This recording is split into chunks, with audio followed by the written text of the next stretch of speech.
तो बच्चों, आप लोगों में से बहुत सारे बच्चों का फोन आया कि सर साइकिल के वीडियो बनाइए और रेस्पिरेशन में दिक्कत हो रही है। तो बच्चों, चैप्टर तो बड़ा है, लेकिन हमने इसको समराइज करने की कोशिश की आपके लिए। आज हम लोग स्टार्ट करें रेस्पिरेशन और इसमें करेंगे क्रेब साइकिल। तो चलिए फटाफट बिना टाइम बर्बाद किए हम लोग शुरू करते हैं इसको। बच्चों देखो, रेस्पिरेशन में होता क्या है, ये तो आप लोग बहुत पहले से पढ़ते आ रहे हो। क्या C6H12O6 plus 6O2 equal to 6CO2 plus 6H2O plus energy. तो बेटा है क्या, इस पूरे रेस्पिरेशन में जो 12 हाइड्रोजन है उनका कमाल है। पूरे रेस्पिरेशन के प्रोसेस में इस 12 हाइड्रोजन को निकाला जाएगा। जैसे कुएं से पानी निकाला जाता है, पानी किससे निकालते हैं, बाल्टी और रस्सी से। तो उसी तरह से बाल्टी और रस्सी की तरह काम करेंगे NADFAD। ये glycolysis, link reaction, Krebs cycle के डिफरेंट स्टेप्स से हाइड्रोजन को निकालेंगे। इसके बाद इस हाइड्रोजन का ब्रेकडाउन होगा प्रोटॉन इलेक्ट्रॉन में, फिर इसी इलेक्ट्रॉन का ट्रांसपोर्ट होगा, ATP का फॉर्मेशन होगा। जहां भी ये हाइड्रोजन बच्चों निकलेगा NAD से, वहां पे बनेंगे 3 ATP, और जहां पे ये हाइड्रोजन निकलेगा FAD से, वहां बनेंगे 2 ATP। और एक स्टेप है जहां पे डायरेक्ट ATP बनता है, वो होता है GTP। तो हम लोग स्टेप बाय स्टेप देखते हैं। तो आज बच्चों हम लोग कंसंट्रेट करेंगे सिर्फ और सिर्फ क्रेब साइकिल पे, लेकिन उसके पहले हम लोग देख लेते हैं कि पूरे रेस्पिरेशन के स्टेप को कितने पार्ट में डिवाइड करेंगे। इसको आसान बनाने के लिए पहला पार्ट होगा ग्लाइकोलिसिस, जो होता है साइटोप्लाज्म में। दूसरा पार्ट होगा लिंक रिएक्शन में, जो होगा माइटोकॉन्ड्रिया के पास में, अपर मेम्ब्रेन में, कभी कभी लिखा मैट्रिक्स में, लेकिन अपर माइटोकॉन्ड्रियल मेम्ब्रेन। तीसरा होगा क्रेब साइकिल, माइटोकॉन्ड्रिया के मैट्रिक्स में। और चौथा होगा ETS, इनर माइटोकॉन्ड्रियल मेम्ब्रेन में। तो एक तो बहुत इंपॉर्टेंट सवाल कई बार पूछा गया है कि कौन सा रिएक्शन कहां पर होता है, glycolysis cytoplasm, link reaction upper mitochondrial membrane, Kreb cycle matrix, ETS inner mitochondrial membrane. और आज हम लोग क्रेब साइकिल की बात करेंगे, और क्रेब साइकिल से जुड़ा हुआ थोड़ा सा लिंक रिएक्शन भी बता देंगे। तो आप जानते हो ग्लाइकोलिसिस एक ऐसा रिएक्शन है जिसमें न तो ऑक्सीजन यूज होता है, न तो CO2 निकलता है, सीधे सीधे ग्लूकोज 2 पायरुविक एसिड में बदल जाता है। तो ग्लाइकोलिसिस में ग्लूकोज 2 पायरुविक एसिड में बदलता है। अब यहां पर देखिए, ये पायरुविक एसिड आ गया, और ये पायरुविक एसिड बच्चों बदलता है एसिटाइल कोएंजाइम A में। यही रिएक्शन लिंक रिएक्शन है, और ये रिएक्शन होता है oxidative decarboxylation. What is oxidative? Because there is loss of hydrogen. मैंने आपको पहले ही बताया था कि डिफरेंट स्टेप्स में NADFAD से हाइड्रोजन निकाले जाएंगे। तो एक हाइड्रोजन यहां पर निकला NAD के द्वारा, NADH2 बना, एक CO2। तो loss of hydrogen is oxidation. आपको पता है loss of electron is oxidation, reaction with oxygen is oxidation. तो यहाँ पे हाइड्रोजन के निकलने की वजह से ऑक्सीडेशन। ये पायरुविक एसिड बदल गया एसिटाइल कोएंजाइम में। और बच्चों, ये बिल्कुल हार्ट स्पॉट है इस साइकिल का। एक तो रिएक्शन है ऑक्सीडेटिव डीकार्बोक्सिलेशन, दूसरा ये जो एसिटाइल कोएंजाइम है ना, खूब सवाल पूछा गया है। इसको हम बोल सकते हैं connecting link between glycolysis, Krebs cycle, और ये फैट बायोसिंथेसिस में भी ये बच्चा यूज होता है। तो it is connecting link between glycolysis, Krebs cycle and fat biosynthesis. अब बच्चा क्या है, ये जो एसिटाइल कोएंजाइम बता, ये समझ लो हार्ट स्पॉट है, यहां सवाल आता है। अब जो एसिटाइल कोएंजाइम है, ये रिएक्शन करता है ऑक्सैलो एसिटिक एसिड से। तो पायरुविक एसिड में कार्बन था 3, तो इसका एक CO2 निकला, तो एसिटाइल कोएंजाइम में कार्बन हो गया 2, और ये 4, 4, 2, 6। अब बन जाता है साइट्रिक एसिड। अब एक सवाल पूछा जाता है, क्रेब साइकिल में कौन कौन से कंपाउंड बनते हैं, उनका सीक्वेंस क्या है। तो क्रेब साइकिल में बनने वाले कंपाउंड का सीक्वेंस है, देख लीजिए आप लोग, C, C, cis, I C cis I O alpha S square F M O. जो डिफरेंट कंपाउंड बन रहे हैं क्रेब साइकिल में उनका सीक्वेंस है C cis I O alpha S square F M O. लिख लीजिए पेन कागज पे, C cis I O alpha S square F M O. अब देख लेते हैं बच्चों हम लोग, देखिए citric acid, cisaconitic acid, isocitric acid, oxalosuccinic acid, alpha ketoglutaric acid, succinyl coenzyme में succinic acid, fumaric acid, malic acid, oxaloacetic acid. तो ये अब हो गया, आपको सीक्वेंस याद हो गया फार्मूले से, सी cis I O alpha S square ओ।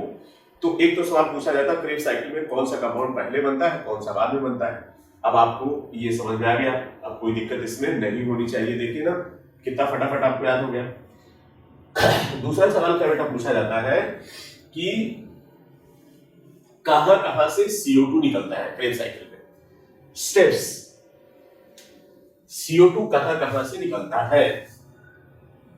बेटा देखो ये जो है लिंक रिएक्शन है और ये क्रेब साइकिल है।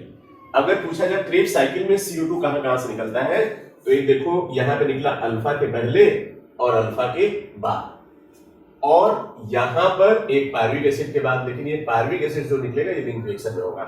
तो बच्चों अगर पूछा जाए एक पार्विक एसिड से कितने CO2 निकलेंगे, तो जवाब होगा 3, क्योंकि लिंक रिएक्शन क्रेब साइकिल दोनों आ जाएगा। अब अगर पूछा जाए एक पार्विक एसिड से क्रेब साइकिल में कितने CO2 निकलेंगे, तो क्या बताएंगे, 2। और फार्मूला क्या होगा, P के बाद अल्फा के पहले अल्फा के बाद। हमें लगता है याद हो गया होगा बच्चों। अब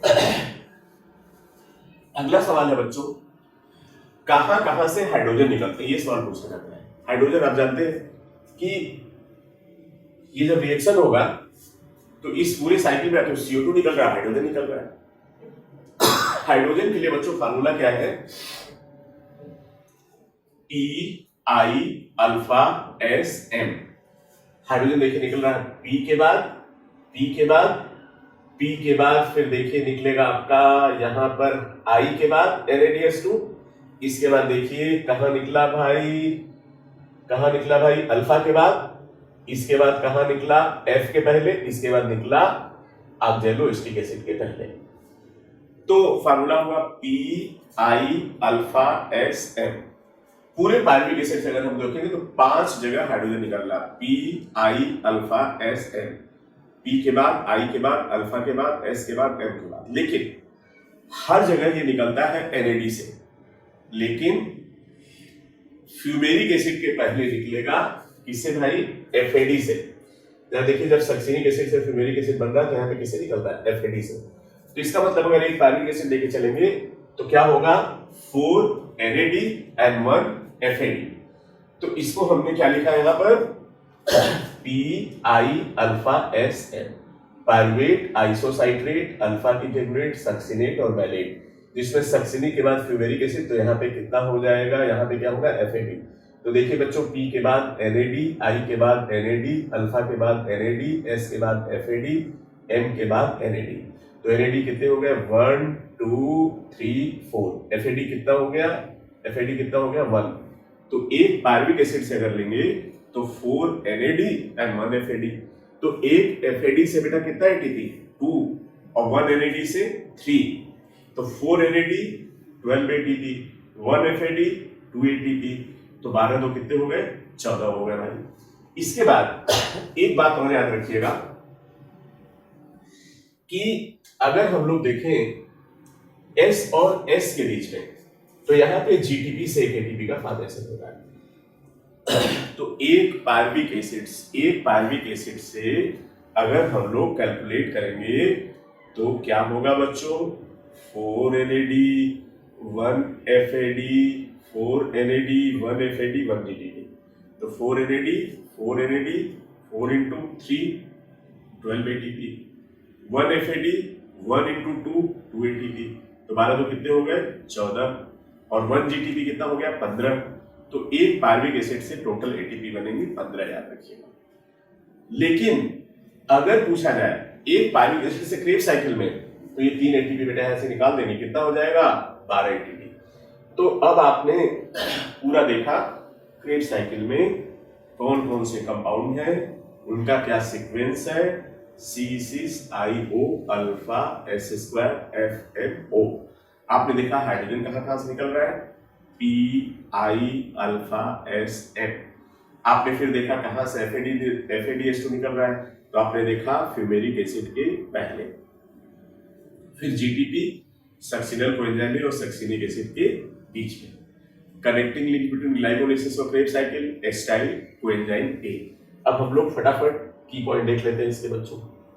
तो की पॉइंट क्या है, फार्मूला इज 654 कार्बन का नंबर, कंपाउंड का sequence C6IO alpha S2FMO, CO2 कहां से निकल रहा है, P के बाद अल्फा के पहले अल्फा के बाद, हाइड्रोजन कहां से निकल रहा है, PI अल्फा SM, कहां से रेडी, हर जगह से, लेकिन F के पहले FADH। तो देखिए क्या फटाफट आपको क्रेब्स साइकिल याद हो गई। इसके अलावा कोई भी सवाल नहीं बन सकता, जिसमें आप लोग बहुत टाइम लगाते हैं। अब देखिए हम लोग सवाल कर रहे हैं, देखिए बच्चों बहुत फटाफट, what is other name of Krebs cycle. तो बच्चों क्रेब्स साइकिल का दूसरा नाम होता है TCA साइकिल। सो भाई Krebs cycle is called as TCA cycle, क्यों कहते हैं भाई, क्योंकि ज्यादातर एसिड होती है उसमें 3 कार्बोक्सिलिक ग्रुप होते हैं, that is why it is try carboxylic acid cycle. Good. Name the scientist who give the Krebs cycle. अरे भाई क्रेब, हैंस क्रेब, क्रेब के नाम पर क्रेब्स साइकिल बना। What is the site of Krebs cycle. Now this is hottest part, कहां पर Krebs cycle होता है, बहुत important, inside the mitochondrial matrix. What is the site of glycolysis, cytoplasm. Cytoplasm में ग्लाइकोलाइसिस और माइटोकॉन्ड्रिया में होगा, माइटोकॉन्ड्रिया के मैट्रिक्स में Krebs cycle. How many ATP are generated from one pyruvic acid in Krebs cycle. देखिए अब अगर एक पायरुविक एसिड से क्रेब्स साइकिल में बोलेंगे तो 12 बोलेंगे, और पूरा एक पायरुविक एसिड से 15 बोलेंगे। क्यों यहाँ पे 12 बोलेंगे, how many ATP are generated from one pyruvic acid in the Krebs cycle, 12, क्योंकि लिंक रिएक्शन का हटा देंगे, एक NAD हटेगा, तो अब यहाँ पर होगा I अल्फा SM, तो 3 NAD 9 ATP, 1 FAD 2 ATP, 1 GTP 1 ATP, कितना हो गया बच्चों, ये हो गया 12 ATP। How many ATP are generated from one pyruvic acid. देखिए बहुत, अब पायरुविक एसिड है तो इसमें लिंक रिएक्शन क्रेब्स साइकिल दोनों हो जाएगा, तो अब हो जाएगा PI alpha SM 4 NAD 1 FAD 1 GTP, तो ये हो गया 15 ATP। Which intermediate compound of Krebs cycle is formed by dehydration of citric acid। तो जानते हैं cis-acotinic acid। Name the 5 carbon compound of Krebs cycle। Alpha keto glutaric acid. Alpha keto glutaric acid बहुत की compound है। Alpha keto glutaric acid से दूसरे amino acid का formation भी होता है। इस तरह से क्रेब्स साइकिल एनाबोलिक कैटाबोलिक दोनों प्रोसेस है, क्योंकि ऐसा नहीं कि जिस सीक्वेंस हम लोग पढ़ रहे हैं उसी सीक्वेंस में कंपाउंड एक दूसरे में कन्वर्ट हो जाता है, एनर्जी मिलती जाती है। अगर इनमें से किसी कंपाउंड की जरूरत होगी दूसरे कंपाउंड को बनाने के लिए और वो काम ज्यादा जरूर होगा एनर्जी से, तो ये मेटाबॉलिक पाथवे उधर की तरफ चला जाएगा, सिंथेसिस की तरफ। In this way respiration, in case of respiration also in Krebs cycle along with catabolic reaction anabolic reaction also takes place, that is why it is called as amphibolic। ये पूरा एम्फीबोलिक pathway आपके book में पूरा respiration में दिया है। क्यों बोलते हैं, क्योंकि एनाबोलिक कैटाबोलिक दोनों एक्टिविटी हो जाएगी। आगे बेटा दिया है hydrolysis of succinyl coenzyme leads to the formation of succinic acid and coenzyme, energy released in the reaction used in the formation of. तो बेटा सक्सिनल कोएंजाइम में सक्सिनिक एसिड के बीच में गुआनिन ट्राइफॉस्फेट और वहां से एक एटीपी का फॉर्मेशन होता है और इसको बोलते हैं डायरेक्ट एटीपी। अगर पूछा जाए एक पायरुविक एसिड से क्रेब्स साइकिल में कितने डायरेक्ट एटीपी बनते हैं, 1, क्योंकि जो NAD वाले हैं बेटा ये सब इनडायरेक्ट हो जाएगा। अब ये सवाल भी पूछा गया आपसे कि ध्यान से सुनिएगा, इसको पेन कागज लेके नोट कर लो भाई, खूब सवाल पूछा गया। Number of ATP molecule produced by one pyruvic acid inside the mitochondria outside the ETS। ETS के बाहर और माइटोकॉन्ड्रिया के अंदर। जब ETS नहीं हुआ तो हाइड्रोजन और सब ATP चले गए ना, तो कौन सा होगा, GTP वाला, तो ATP विल बी 1। अब बेटा आगे हम लोग सवाल देखते हैं। When is FADH2 produced? तो जब फ्यूमेरिक एसिड कन्वर्ट होता है सक्सीनिक एसिड में. How many molecule of CO2 are released by complete oxidation of one molecule of pyruvic acid? अब ये एक pyruvic acid से CO2 बोल रहे हैं, तो क्या फार्मूला बताया था बच्चों? P अल्फा, P के बाद अल्फा के पहले और अल्फा के बाद, तो CO2 will be 3. How many molecule of CO2 are released by the complete oxidation of one molecule of glucose? How many molecule of CO2? एक पायरुविक एसिड से 3 CO2, तो 2 पायरुविक एसिड से 6 CO2. वही फार्मूले में. अब ये भाई बहुत हार्ड स्पॉट, बहुत इंपॉर्टेंट सवाल है बच्चों, नोट कर लेना. Except one enzyme, all the oxidative enzyme of citric acid cycle are located in matrix. Name the enzyme. अब ये कह रहे हैं कि सारे एंजाइम क्रेब्स साइकिल के माइटोकॉन्ड्रिया के मैट्रिक्स में एक एंजाइम को छोड़ के एंजाइम है सक्सिनेट डिहाइड्रोजनेज, बहुत इंपॉर्टेंट है. Where is succinate dehydrogenase enzyme located? तो इनर माइटोकॉन्ड्रियल मेम्ब्रेन, जहां पर होता है ETS. तो ये पॉइंट नंबर 13 हार्ड स्पॉट है. What is the site of link reaction? Outer mitochondrial membrane, और कभी-कभी मैट्रिक्स में दे देते हैं. Name the product found by मैलेज dehydrogenase, तो क्या हो जाएगा भाई? ऑक्सैलोएस्टिक एसिड.